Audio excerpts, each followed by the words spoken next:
Kamu bisa buat laporan keuangan kurang dari 1 menit pakai Accurate Online. Nggak percaya? Accurate Online dapat memproses setiap transaksi yang kamu buat, dan nanti transaksi itu akan diproses menjadi laporan keuangan. Nah, prosesnya itu akan terjadi secara otomatis, jadi tugas kamu nanti hanya input transaksi aja. Kalau gitu kita langsung praktek aja untuk membuat transaksi di Accurate Online. Apakah benar akan membuat laporan keuangan secara otomatis atau enggak? Sekarang saya sudah ada di dalam database Accurate Online.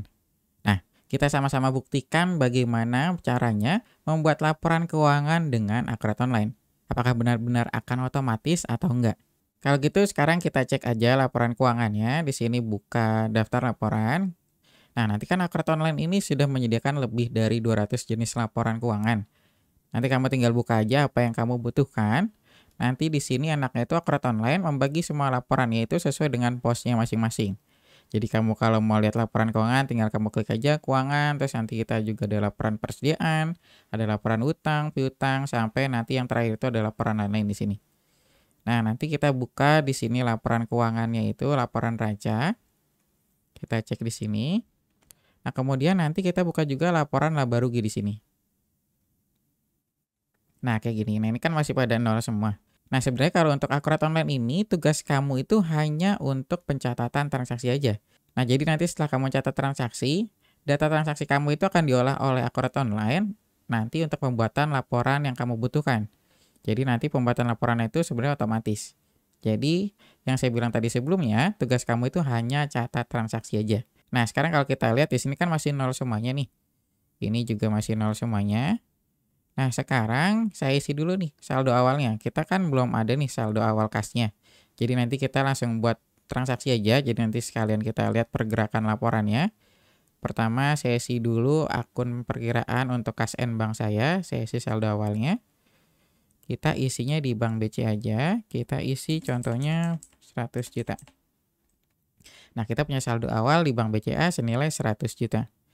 Nah, kalau kita refresh, nah ini udah ada ya, udah muncul 100 juta. Nah, sekarang kita coba transaksi untuk pembuatan transaksi pembelian. Nah, untuk kalau pembelian di sini nanti kamu bisa cek aja di modul pembelian. Jadi nanti ada pesanan pembelian, penerimaan, faktur, sampai pembayaran pembelian. Nah, kita langsung coba aja di faktur pembelian di sini. Nah, di sini kan nanti di faktur pembelian ini kamu diminta nih, kamu nama pemasoknya siapa, contoh kita mau ke vendor A. Di sini kita masukin vendor A, kita simpan, kemudian kita pilih nih, kita mau beli apa, contohnya kita mau beli sepatu, sebanyak berapa, 200 pieces contohnya. Nah, harganya berapa harga belinya? Kita masukin harga belinya 100.000 satunya. Kemudian kita lanjut. Nah, di sini nanti kita isi nih nomor invoice-nya berapa. Kita masukin invoice pembelian, contohnya 001. Nah, ini kan udah oke nih. Nah, sekarang kita simpan di sini.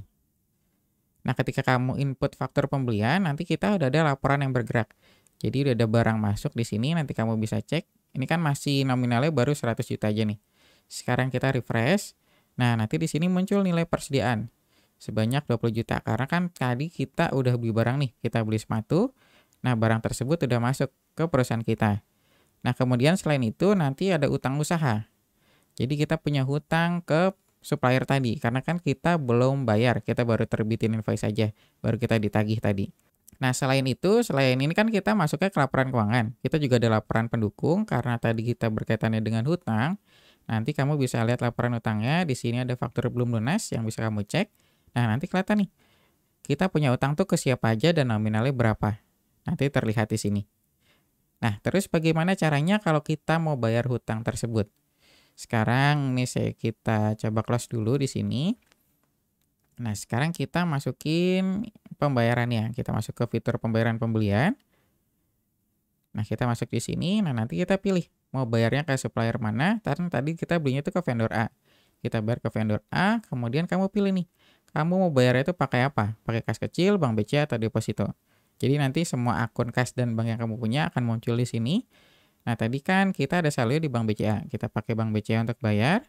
Kemudian kita klik ambil di sini. Nah, nanti kelihatan nih invoice hutang kita ada berapa. Kita lanjut. Nah, nanti di sini kamu ada pilihan nih. Kamu mau bayar semuanya atau kamu mau bayar sebagian dulu. Kalau kamu mau bayar sebagian dulu, nanti kamu tinggal klik aja, baru kamu edit transaksinya. Nah, kalau kamu bayar semuanya, kamu tinggal lanjut aja. Nanti setelah itu, baru kamu hitung nilai pembayaran di sini, kamu klik. Nah, ini kan udah kamu klik, udah muncul nominalnya, sekarang kita simpan. Nah, ini kan kamu berarti udah berhasil nih bayar hutang tadi. Sekarang kita cek di daftar laporannya. Pertama kita cek dulu di faktur belum lunasnya ini, laporan hutangnya. Kita refresh. Nah, ini sekarang 0. Karena tadi hutangnya udah kita bayar. Nah, sekarang kita cek di laporan neracanya.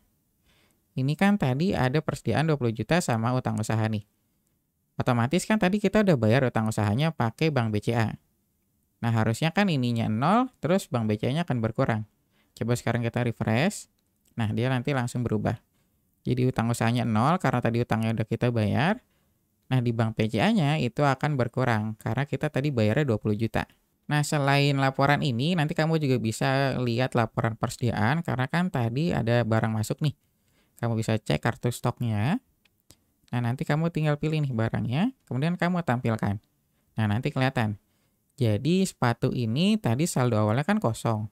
Nah, tadi kita ada pembelian nih ke vendor A sebanyak 200 pieces. Jadi kuantitas akhirnya ada 200. Kayak gitu. Nah, bagaimana kalau kita melakukan transaksi penjualan? Apa aja sih yang akan bergerak laporannya? Nah, sekarang kita langsung buat aja transaksi penjualan. Ini saya close dulu. Nah, untuk transaksi penjualan nanti kita tinggal buka aja modul penjualan di sini. Nanti kan ada di sini. Nah, ini adalah alurnya. Jadi alurnya itu mulai dari penawaran, pesanan, pengiriman, faktur, sampai penerimaan penjualan. Nah, untuk alur yang di sini kamu nggak harus ngikutin 100%. Jadi nanti kamu tinggal adaptasi aja dengan alur yang ada di perusahaan kamu. Baru kamu adaptasi ke dalam Akurat Online. Nah, sekarang saya coba buat transaksinya itu dari faktur penjualan di sini. Nah, kita langsung masuk. Nah, nanti kamu ditanya di sini, kamu mau jualnya itu ke mana? Ini kan kita masih kosong nih daftar pelanggannya. Kita contoh nama pelanggannya ini Bowo di sini. Nah, kita masukin, kita simpan. Kemudian kita pilih, kita mau jual apa. Tadi kita baru punya sepatu nih. Nah, ternyata si Bowo beli sepatunya itu 10. Nah, harganya berapa harga jualnya? Contoh si Bowo dengan harga 250.000 di sini. Nah, kita lanjut. Nah, kalau udah oke, baru kita simpan. Nah, kalau kita pembuatan faktur penjualan itu sebenarnya nanti akan nambah nilai piutang. Jadi nanti selain laporan ini, kamu bisa lihat di laporan piutangnya. Ini kan tadi faktur belum lunasnya ke laporan hutang.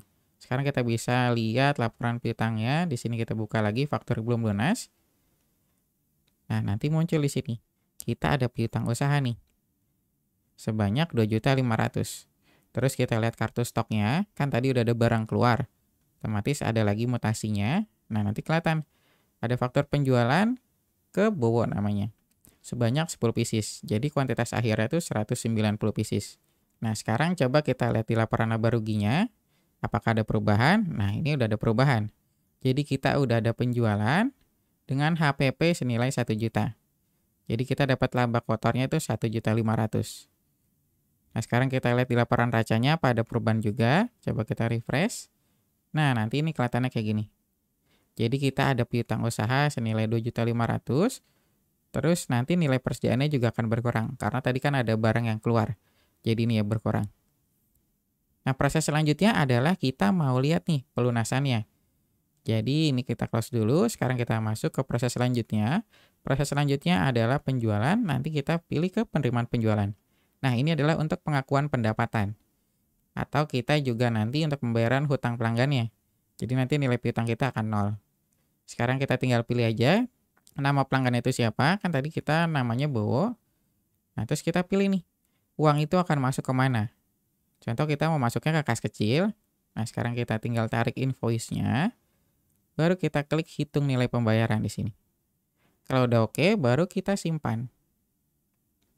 Nah, otomatis kan ini udah selesai nih. Berarti faktur belum lunasnya harusnya udah kosong. Sekarang coba kita refresh. Nah, ini udah kosong. Nah, sekarang kita cek di laporan racanya.